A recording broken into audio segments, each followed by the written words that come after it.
Be careful what you wish for because it can become a reality. Yeah.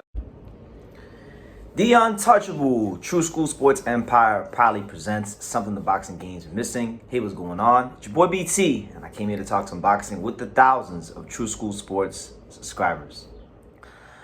All right, last but certainly not least on that Saudi card, another big heavyweight fight. You know, we know the Saudis have a big vested interest in the heavyweight division, and it continues here because the Bronze Bomber, Deontay Wilder, he's back, you know, coming off of a loss to Joseph Parker.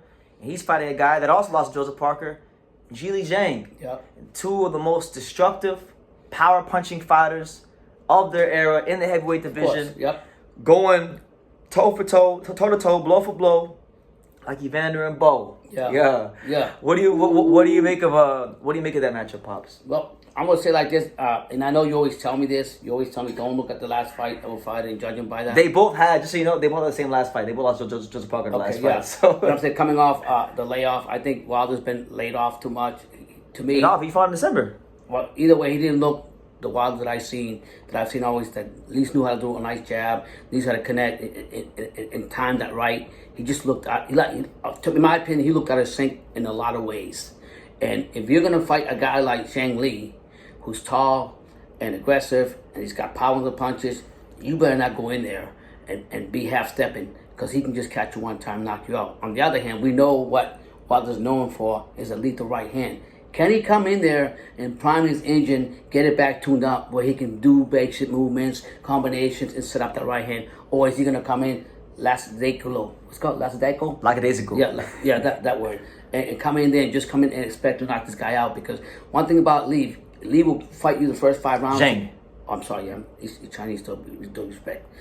Yeah. Anyways, Yang Lee, he's gonna come in there for the first 5 rounds, and they really have all that energy. And I have to agree. My son been telling me for years, his engine gets tired towards the end. That's the only question that we have. But that being said, I don't know what Wilder's gonna show up. I'm riding with Yang Lee. Okay, interesting though. Yeah, no, Deontay Wilder, he made a point at the press conference of basically saying that, like, look, these last couple of fights, I feel like I lost my hunger for boxing, but you know, he said it's good to be in Saudi where they appreciate the version of me that says that he wants a body in his record that comes to bring the excitement to the heavyweight division. Mm-hmm. And so he's given the whole speech of, you know, this is my championship, this is do or die for me, I'm back, I got my hunger again. He's giving you guys that whole corporate line. But listen, the great thing about boxing is he can say whatever he wants, Jake can say whatever he wants. Yeah. When you step in that ring, the truth gets revealed on fight night, you know? So look, one thing about Wilder, credit, you know, Malik Scott's a very smart boxing man. You know, he knows a lot about the sport. He competed in the sport. He was a participant at the sport at a pretty solid level. But I just don't know if, like, what he's been teaching him is going to ever work for him. Like, Deontay Wilder is not going to be, you know, like, he's not going to box like Jared Anderson. That's not him. That's not his skills. He's a fighter that got to where he got to because of 2 things. Number 1, his punching power. And number 2, his ridiculous self-determination and belief in himself. I feel like once Wilder's a very inspirational personality, and once a guy like that doesn't have that inspiration or motivation. that motivation, or once you kind of take away the thing that gets him going, that really gets the blood going for him in boxing, which is knocking people out, and you try to make him more of a finesse, technical boxer, you're doing him a disservice, right? And I think that's one of the reasons why Joseph Parker had a much easier time than he probably should have against Deontay Wilder. Mm-hmm. So Wilder, for this fight, he's fighting Zhang.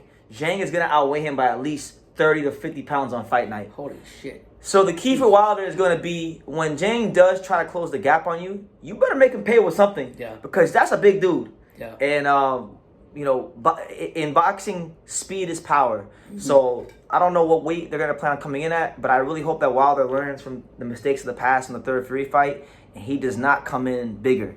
Because being bigger and bulkier is going to take away his muscle. It's gonna make his muscles tighter. He's going to fatigue quicker. We want Wilder light. We want Wilder lean.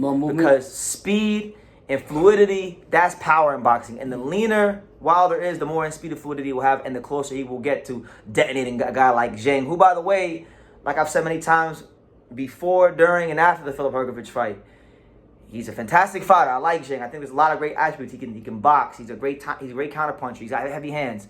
But we all know it don't matter if it's Jerry Forrest. It don't matter if it's Philip Hergovich, and it don't matter if it's Joseph Parker.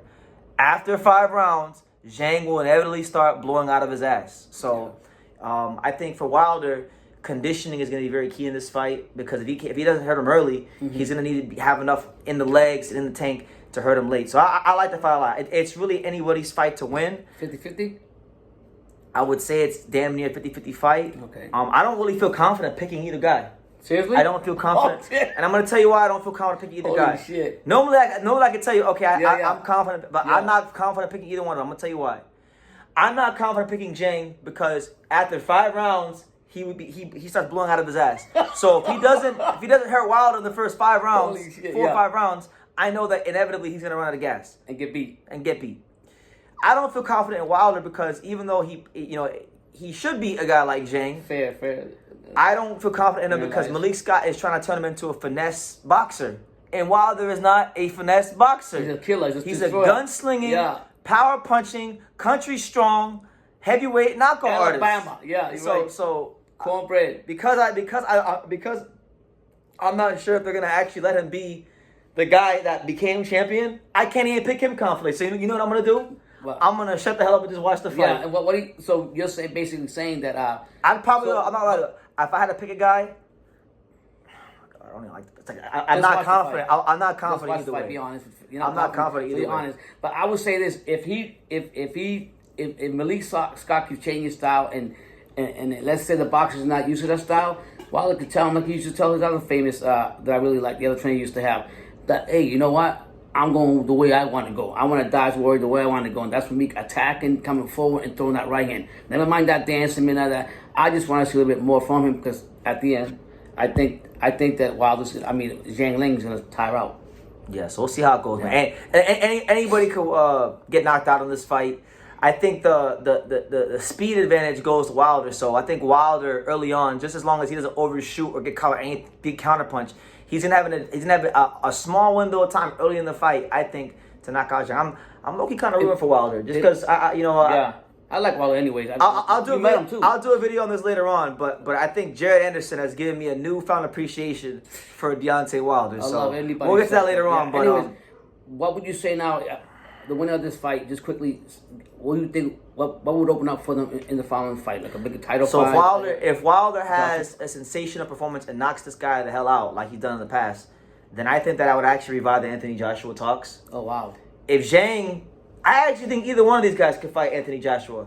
Okay. Which is crazy because Anthony Joshua should be fighting Philip Hergovich, but I think either one of these guys are going to be in the talks for Anthony Joshua fight because Wilder and Joshua had that history. And Zhang is a Chinese heavyweight. There's a big market over there, a lot of money to be made with Zhang in a big fight like that. So it all depends on how it plays out. Or the winner of this fight could potentially try to avenge the loss of Joseph Parker, or one of them could fight Philip Hergovich. So there's plenty of options. Okay. There's no shortage. I mean, you also got G. Caballero and Frank Sanchez happening soon. They can fight the winner of that. So there's plenty of options in the heavyweight division. But give us your guys, give us your take. We want to know who do you think is going to win between Zhang and Wilder Zhang. Let us know why. I have a hard time. Honestly, I normally can always give you a solid prediction. I'm not confident either way in this fight. When Brendan is honest, I like his honest opinion because he's not going to give you. I'm not confident. He's not going to give you a bias or any kind of fake thing to make you guys think what to do. He's letting you honest. This is a call it fight. I'll throw it up. It's a pick and fight. We'll see how it goes. Yeah. I just want to see a good fight. I'm sure it'll be entertaining, and I would expect a couple knockdowns. Yeah. So leave your comments down below. Who you guys picking? And like I say in every single one of these videos, you can love me or you can hate me, but I'm just a kid from Daniel. So until next time, take care, guys. Thank you for watching another video on the untouchable True School Sports Empire. I'm at the Boxing Hall of Fame out here in Canterbury, New York. And for more great boxing content just like this video, make sure you click and subscribe right over here.